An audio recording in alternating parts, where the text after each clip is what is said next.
ಹೋಗ್ತಾ 500 ರೂಪಾಯಿ ಇಟ್ಕೊಂಡು ಹೋಗಿರ್ತಾನೆ. ಆ 500 ರೂಪಾಯಿ ಮೈಸೂರಿಗೆ ಹೋದಾಗ ಖಾಲಿ ಆಗುತ್ತೆ. ಮತ್ತು ಅಲ್ಲಿಂದ ಕೆಂಗೇರಿಗೆ ವಿದೌಟ್ ಟಿಕೆಟ್ ಟ್ರಾವೆಲ್ ಮಾಡ್ತಾನೆ. ಆಮೇಲಿಂದ ಕೆಂಗೇರಿಯಿಂದ ನಂದಿ ಹಿಲ್ಸ್ವರೆಗೂ ಪ್ರೈವೇಟ್ ವೆಹಿಕಲ್ಸಲ್ಲಿ ಲಿಫ್ಟ್ ತೊಗೊಂಡು ಮತ್ತು ನಡ್ಕೊಂಡು ಎಲ್ಲ ಹೋಗಿದ್ದಾನೆ. ಆನಂತರ ಅಲ್ಲಿ ಸ್ವಲ್ಪ ಹಣ ಸಂಪಾದನೆ ಮಾಡಿದ್ಮೇಲೆ ವಾಪಸ್ ಬರ್ತಾ ಅವನ ಹತ್ರ ಹಣ ಇರುತ್ತೆ. ಅದು ಕೂಡ ಬಂದು 2 ದಿವಸ ಮೈಸೂರಲ್ಲಿ ಸುತ್ತಾಡಿ ಅಲ್ಲಿ ಹಣ ಖರ್ಚಾದ ಮೇಲೆ ಟ್ರೈನ್ ಟಿಕೆಟಿಗೆ ಮಾತ್ರ ದುಡ್ಡಿರುತ್ತೆ. ಅಲ್ಲಿಂದ ಉಡುಪಿಗೆ ಬರ್ತಾನೆ.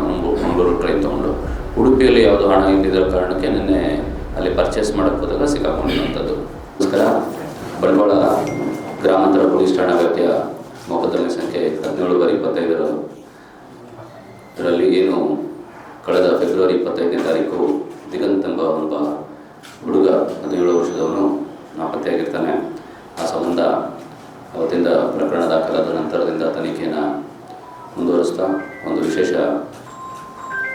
ತನಿಖಾ ತಂಡವನ್ನು DSP ಬಂಟ್ವಾಳ ಅವರ ನೇತೃತ್ವದಲ್ಲಿ ನಾವು ರಚಿಸಿ ಅವರ ಒಂದು ನೇತೃತ್ವದಲ್ಲಿ ಸುಮಾರು 7 ತಂಡಗಳನ್ನು ರಚನೆ ಮಾಡಿ ಸಾಕಷ್ಟು ಅಧಿಕಾರಿಗಳು ಮತ್ತು ಸಿಬ್ಬಂದಿಗಳನ್ನು ಒಳಗೊಂಡಂತೆ ಈ ತನಿಖಾ ತಂಡ ಕೆಲಸ ಮಾಡ್ತಾಯಿತ್ತು.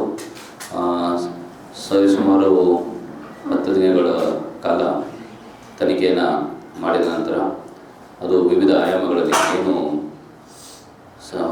ಸಾಮಾಜಿಕ ಜಾಲತಾಣಗಳಲ್ಲಾಗಿರ್ಬೋದು, ಆಗ ನಾಗರಿಕರಲ್ಲಾಗಿರ್ಬೋದು ಮತ್ತು ಬೇರೆ ಬೇರೆ ವಿವಿಧ ಕಡೆಗಳಿಂದ ಬಂದಂಥ ಎಲ್ಲ ಮಾಹಿತಿಗಳ ಆಧಾರದ ಮೇಲೆ ಸಾಕಷ್ಟು ಆಯಾಮಗಳಲ್ಲಿ ತನಿಖೆಯನ್ನು ಮಾಡ್ತಿದ್ದಂಥ ಸಂದರ್ಭದಲ್ಲಿ ನಿನ್ನೆ ಅಂದರೆ ದಿನಾಂಕ 8ನೇ ತಾರೀಕು ಮಾರ್ಚ್ರಂದು ಕಾಣೆಯಾಗಿದ್ದ ವಿದ್ಯಾರ್ಥಿ ಏನು ಅವನು ಉಡುಪಿಯಲ್ಲಿ ನಿನ್ನೆ ಪತ್ತೆಯಾಗಿದ್ದಾನೆ. ಮತ್ತು ಆ ಹುಡುಗನ್ನ ಕರ್ಕೊಂಡು ಬಂದು ನಾವು ವಿಚಾರಣೆಗೊಳಪಡಿಸಿದಾಗ ಆತ 26ನೇ ತಾರೀಕು 27ಕ್ಕೆ ಎಕ್ಸಾಮ್ ಇದ್ದಿದ್ದಲ್ಲ, 3ನೇ ತಾರೀಕಿಂದ ಅವನಿಗೆ ಎಕ್ಸಾಮ್ ಸ್ಟಾರ್ಟ್ ಆಗಬೇಕಾಯಿತು, 2ನೇ PUCದು. ಆ ಎಕ್ಸಾಮ್ಗೆ ಅವನು ಪ್ರಿಪರೇಷನ್ನು ತಕ್ಕ ಮಟ್ಟಿಗೆ ಮಾಡದೇ ಇದ್ದಿದ್ದರಿಂದ ಸ್ವಲ್ಪ ಹೆದರಿ ಅವನು ಮನೆ ಬಿಟ್ಟು ಹೋಗಿದ್ದಾಗಿ ಸ್ಟೇಟ್ಮೆಂಟ್ ಕೊಟ್ಟಿರ್ತಾನೆ. ಆ ಸಲುವಾಗಿ ನಾವು ಕೂಡ ಸ್ಟೇಟ್ಮೆಂಟ್ ಮಾಡಿಕೊಂಡು ಅವನನ್ನು CWC ಮುಂದೆ ಹಾಜರುಪಡಿಸಿ ನಂತರ ಅವನ ಬಾಲಕರ ಬಾಲಮಂದಿರ ಬೋಂಡೆಲಲ್ಲಿ ಬಿಟ್ಟಿರ್ತೀವಿ. ಮತ್ತು ಏನು ಕಾನೂನು ಕ್ರಮ ಜರುಗಿಸಬೇಕು ಮುಂದೆ ಅವರು ಉಚ್ಚ ನ್ಯಾಯಾಲಯದಲ್ಲಿ ಅವರು ರಿಟ್ ಪಿಟಿಷನ್ ಹಾಕಿರೋದ್ರಿಂದ ಅಲ್ಲಿ ಕೂಡ ಅವನು ಪ್ರೊಡ್ಯೂಸ್ ಮಾಡಬೇಕಾಗುತ್ತೆ. ಅದನ್ನು ನಾವು ಮಾಡಿ ನಂತರ ಮಾನ್ಯ ನ್ಯಾಯಾಲಯ ಏನು ಆದೇಶ ಕೊಡ್ತೋ ಅದರನುಸಾರ ನಾವು ಅವನನ್ನು ಫ್ಯಾಮಿಲಿಗೆ ಒಪ್ಪಿಸೋದು ಅಥವಾ ಬೇರೆ ಹಾಸ್ಟೆಲ್ ಇಡೋದು ಅನ್ನೋದ್ರ ಬಗ್ಗೆ ಕ್ರಮ ವಹಿಸ್ತೀವಿ. ಮತ್ತು ಈ ಏನು ನಾಪತ್ತೆಯಾಗಿದ್ದ ವಿದ್ಯಾರ್ಥಿ ಅವನು ಕಳೆದ 8-9 ದಿವಸಗಳು ಏನು ಮಾಡ್ತಿದ್ದೆ ಇಲ್ಲಿದ್ದ ಅಂತ ಪ್ರಶ್ನೆ ಮಾಡಲಾಗಿ ಅವನು ಮಂಗಳೂರಿನಿಂದ ಹೊರಟವನು ಮನೆಯಿಂದ ಫಸ್ಟ್ ಹೊರಟು ರೈಲ್ವೆ ಟ್ರ್ಯಾಕ್ ಮೇಲಿಂದ ಸ್ವಲ್ಪ ಮುಂದೆ ಅರ್ಕುಳ ಹತ್ರ ಬಂದು ಅಲ್ಲಿ ಮೇನ್ ರೋಡ್ಗೆ ಬಂದು ಮೇನ್ ರೋಡಿಂದ ಒಂದು ಬೈಕನ್ನು ಹಿಡಿದು ಬೈಕಿನ ಲಿಫ್ಟ್ ತೊಗೊಂಡು ಮಂಗಳೂರು ಸಿಟಿಗೆ ಬಂದು ಸಿಟಿಯಿಂದ ಅವನು ಪ್ರೈವೇಟ್ ಬಸ್ ಸ್ಟ್ಯಾಂಡ್ ಹೊರಗಡೆಯಿಂದ ಆತ ಶಿವಮೊಗ್ಗಕ್ಕೆ ಬಸ್ ಹತ್ತಿರ್ತಾನೆ. ಶಿವಮೊಗ್ಗದಿಂದ ಟ್ರೈನ್ ಹಿಡ್ಕೊಂಡು ಮೈಸೂರಿಗೆ ಹೋಗಿರ್ತಾನೆ.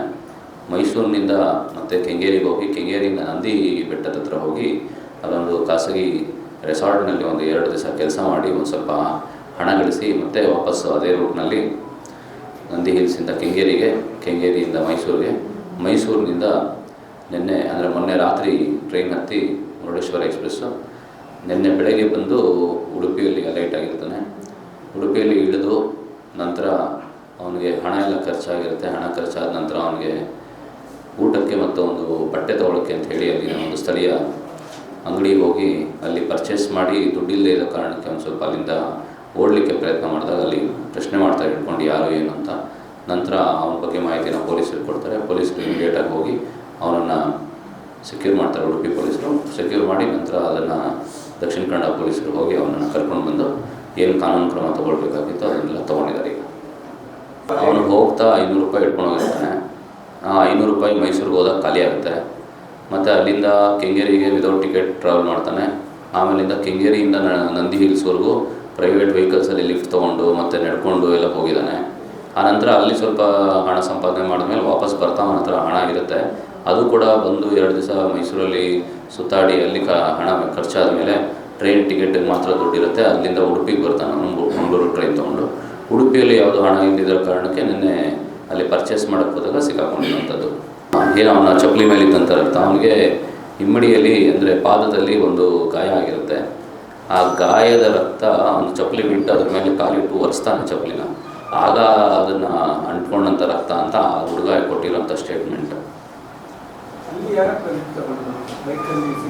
ಗೊತ್ತಿಲ್ಲ, ಅವನಿಗೂ ಗೊತ್ತಿಲ್ಲ ಯಾರು ಅಂತ. ಜಸ್ಟ್ ರ್ಯಾಂಡಮ್ ಆಗಿ ಅವನು ಕೈ ಹಾಕಿದಾನೆ, ನಿಲ್ಲಿಸಿದರೆ ಕರ್ಕೊಂಡು ಬಂದ್ಯ. ಅವರು ಮೊದಲು ನಮ್ಮ ಹತ್ರನೂ ಅದೇ ರೀತಿ ಒಂದು ವಿಷಯ ಹೇಳಲಿಕ್ಕೆ ಬಂದ.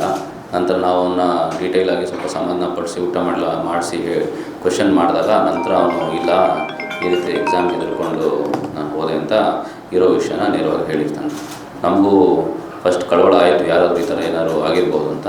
ಬಟ್ ಆ ರೀತಿ ಯಾವುದೂ ನಡೆದಿಲ್ಲ. ಅದು ಚೆಕ್ ಮಾಡಿ. ಈಗ ನಮಗೆ ಅವನು ಹೇಳಿದ್ದು ಎಕ್ಸಾಮಿನ ಒಂದು ಭಯದಿಂದ ಹೋದೆ ಅಂತ. ಬಟ್ ಅವ್ನು ಎಷ್ಟು ದಿನ ಹೊರಗಡೆ ಇರಬೇಕು ಅಂತಿದ್ದ ಅನ್ನೋದು ನಾವು ತಿಳ್ಕೊಬೇಕಾಗತ್ತೆ. ಸದ್ಯಕ್ಕೆ ಅವನ ಹತ್ರ ಏನೂ ಉತ್ತರ ಇರಲಿಲ್ಲ ಆ ಪ್ರಶ್ನೆಗೆ. ಅಲ್ಲ, ಈಗ ನಾವು ಹೇಬಿಯಸ್ ಕಾರ್ಪಸಲ್ಲಿ ಅವನ್ನ ಹೈಕೋರ್ಟ್ಗೆ ಪ್ರೊಡ್ಯೂಸ್ ಮಾಡಬೇಕಾಗಿದೆ ಬುಧವಾರ.